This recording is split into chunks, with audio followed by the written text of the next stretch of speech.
છત્તીસગઢના કાંકેર જિલ્લામાં સુરક્ષા દળો અને નક્સલવાદીઓ વચ્ચે અથડામણ થઈ હતી। આ વિસ્તારમાં સર્ચ ઓપરેશન કરી રહેલા સુરક્ષા દળો પર અચાનક નક્સલીઓ દ્વારા અંધાધૂંધ ગોળીબાર કરવામાં આવ્યો। ત્યારે જવાબી કાર્યવાહી કરતા 5 નક્સલીઓના મોત થયા તેમજ તેમના કબજામાંથી દારૂગોળો પણ મળી આવ્યો હતો। छत्तीसगढ़ में सीआरपीएफ ने मળી सफलता।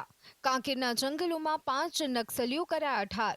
પોલીસ અને સીઆરપીએફની સંયુક્ત ટીમે કરી કાર્યવાહી। છત્તીસગઢના કાંકેર જિલ્લામાં સુરક્ષા દળો અને નક્સલવાદીઓ વચ્ચે એન્કાઉન્ટરના દ્રશ્યો સામે આવ્યા। કાંકેર અને નારાયણપુર જિલ્લાની સરહદ પર સ્થિત માડના જંગલોમાં પોલીસ અને નક્સલવાદીઓ વચ્ચે અથડામણ થઈ હતી। સવારથી આ વિસ્તારમાં નક્સલવાદીઓ દ્વારા પોલીસ અને સીઆરપીએફ જવાનો પર ગોળીબાર કરવામાં આવ્યો। કાંકેરના પોલીસ અધિક્ષક આઈ.કે. અલીસેલાએ આ એન્કાઉન્ટરની પુષ્ટિ કરતા જણાવ્યું કે આ એન્કાઉન્ટરમાં ઘણા નક્સલવાદીઓ માર્યા ગયા છે, જ્યારે 2 જવાન પણ ઘાયલ થયા હતા। હાલ બંને ઘાયલ સૈનિકોને એરલિફ્ટ કરી અને રાયપુર લઈ જવામાં આવ્યા હતા।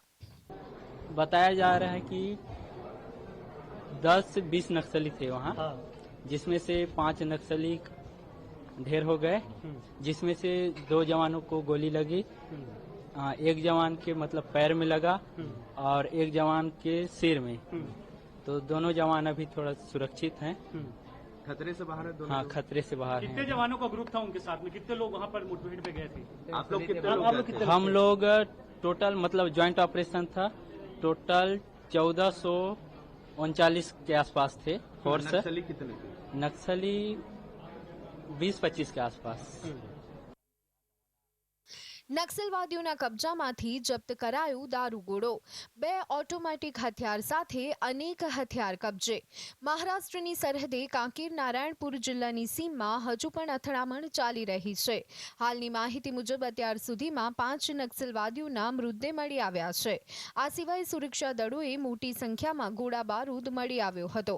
આ સાથે જ ઘટના સ્થળેથી 2 ઓટોમેટિક હથિયાર સહિત ઘણા વધુ હથિયારો પણ મળી આવ્યા હતા। बस्तर को नक्सल मुक्त बनाने की दिशा में ठोस और मजबूत कार्यवाहियां लगातार कर रही है। हमारे सुरक्षा बल के जवान पूरी मुस्तैदी से सुदूर क्षेत्रों में भी जाकर नक्सलियों से लोहा ले रहे हैं, बस्तर को नक्सल मुक्त बनाने की दिशा में काम कर रहे हैं। तो निश्चित रूप से लगातार सर्चिंग की कार्यवाही हो रही है और बस्तर को नक्सल मुक्त बनाकर